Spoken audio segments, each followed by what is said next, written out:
Hi, I'm Alexis, and this is a quick run-through of the boss mechanics in Darkflame Cleft, one of the new dungeons released in the War Within expansion and will be part of the Season 2 dungeon rotation. Before we start, please consider leaving a like and subscribe. It'll help my channel grow and I'll be able to put out more content more often. The first boss is old Waxbeard.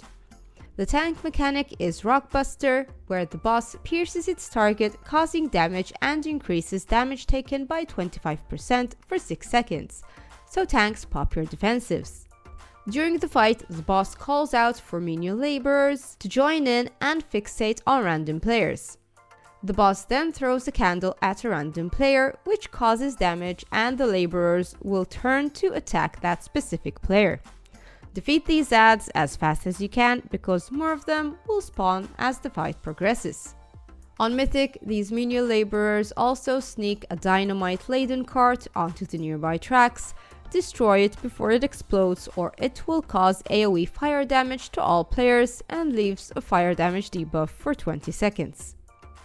Reckless Charge. The boss charges towards the farthest player, which knocks them back and causes damage to all players that are in the way of the charge. This charge can, however, be aimed at the adds, as it is fatal to menial laborers.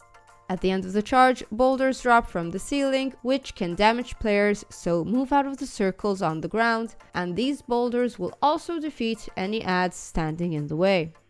Also, try to avoid standing on the tracks, because carts swoosh by from time to time, knocking back players and causing damage. These carts will also defeat any adds in the way. The next boss is Blazikon.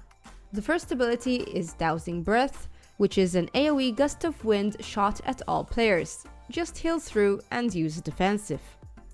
Wicklighter Barrage. The boss hurls flames at players, causing fire damage, so move out of the red fiery circles. At least one player should run up to one of the candles on the sides to light it up with this ability. The boss will then cast Enkindling Inferno.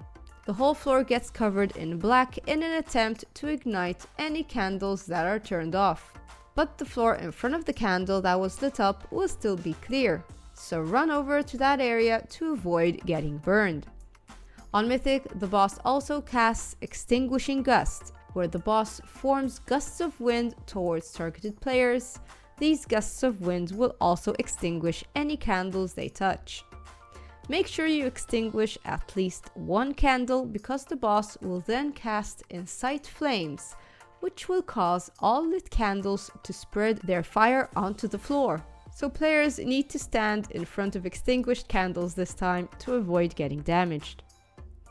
And finally, Blazing Storms is the tank mechanic.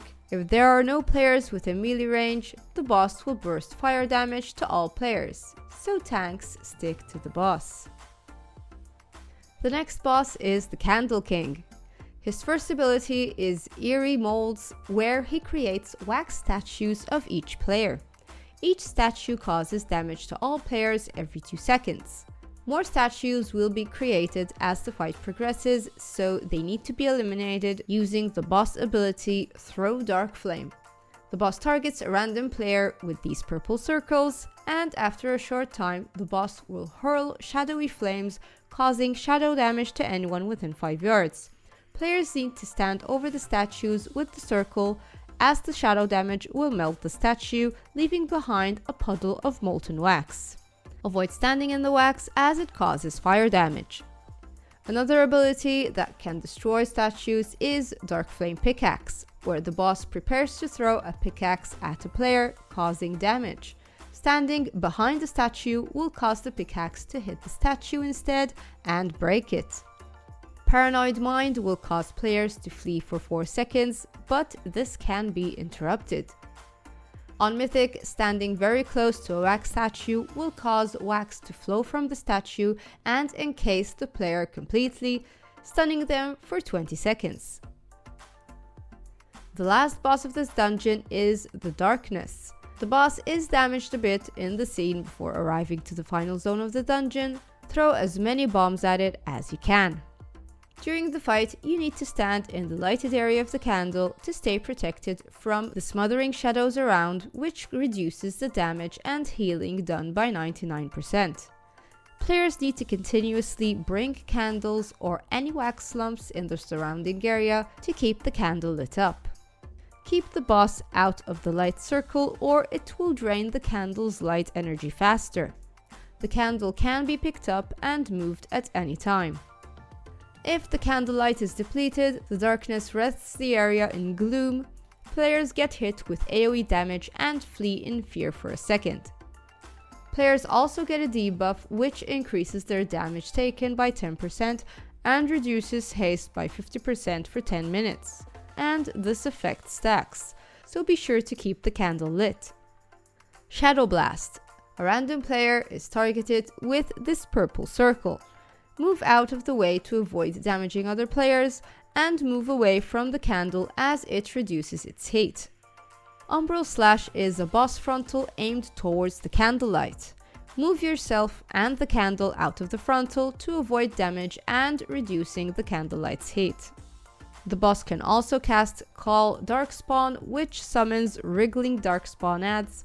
Interrupt this cast to stop them from spawning and defeat any adds that spawn, as they cause damage and drain the candle's flames. On Mythic, the boss also casts Eternal Darkness, which is waves of shadow damage every second for 4 seconds, causing damage and reducing the heat of the candle. Try to move the candle out of the way. And that's the guide on how to defeat the bosses in Darkflame Cleft. I hope you found this video useful. Don't forget to leave a like and subscribe. And thank you for watching.